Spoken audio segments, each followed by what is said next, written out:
in 2011.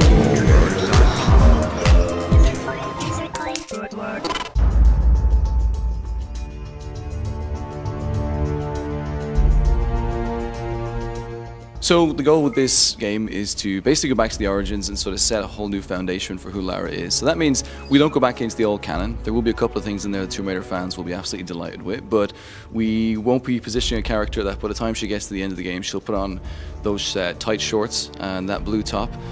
Those days are left for the sort of older Lara Croft and the pop icon that she is. But for this new game, we set a whole new foundation. This is almost like The Batman Begins. It's one of those titles that we took inspiration from the very beginning. It's how we break the character down in the first third of the game and sort of show a different side to her and ultimately help redefine her both sort of mentally and physically all the way through.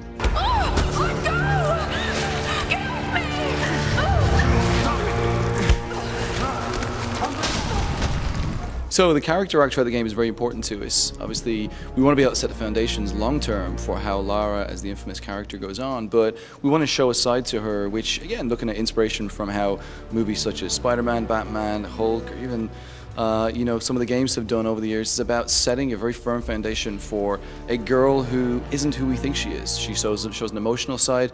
She shows a very different perspective on the world that we ever thought we knew of her. And ultimately, as we play the game, we start to learn how she grows. She becomes that survivalist, and that gritty side comes out, and that infamous Lara that we want her to be. So it starts to show her face pretty soon on in the game. So throughout the entire experience that you saw today, one of our goals is to be able to really bring character performance. It's about really thrusting the player into that emotional situation with the character and bringing them really close. So we do things like we brought a cinematographer on board, a new camera team. So it's all new camera team from what we've ever had before. So there's a lot of breaking the camera off and putting a player right up beside Lara in tight situations like the claustrophobic tunnel. And even with our animation set, as she moves around the world when she gets injured, we want the player to really feel that situation. So you see her kind of crouching down, holding her side, and as we get into the rest of the campaign, we'll show how sort of the medical hits, the healing side of that operate, and about how when she gets injured it can really affect the style of gameplay that you have. But for us, our goal is to be able to bring the player as close to the character as possible in sort of really bringing that emotion through.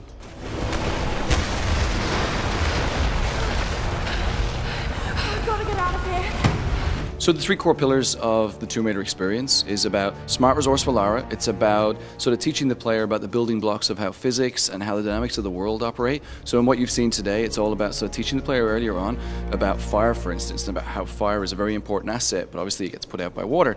So they're the building blocks of what the physics will sort of inherently develop throughout the entire game. In terms of exploration, in the past, we've also had a very linear experience. So that binary jumping from ledge to ledge, and you have to be very, very tight and specific about what you do. Now, we're not an open world game because we want to be able to tell that direct, emotional, immersive story. So what we've done is we create a system which are all sort of non-linear hubs. Basically, the locations from all around the island, you'll be able to come in and out of those locations as freely as you want using the fast travel system in our UI. But each area allows us to be able to define a very unique and different experience.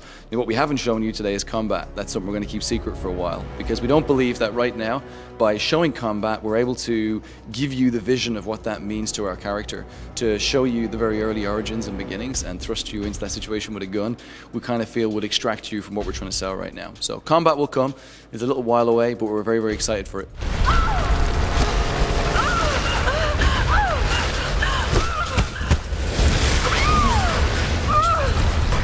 So what you saw today, we showed you a little bit of survival instinct. Survival instinct is going to be a cool factor to the game. So easiest way to explain it is, imagine when you play Batman Arkham Asylum and you hit detective mode. It gave you a sort of snapshot of the world, a little bit of insight into things that you may or may not have realized. For us, it's all about sort of those building blocks. So the two sections that we showed you today, we showed you how fire works as a physic, and when you hit survival instinct, you were able to see all the flammable objects.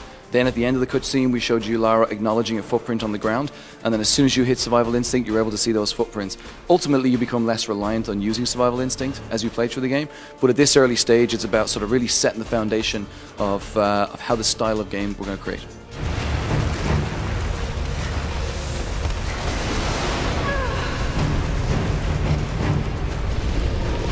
We're just about to embark on yet another E3. This is going to be the first of two E3s. We're going to be shipping in fall 2012. We have a little bit behind closed doors at this one. We're very excited to hear what people think. We've had quite a long run up to this, and we're planning to bring the game out on Xbox 360, PlayStation 3, PC, and hopefully also for Mac.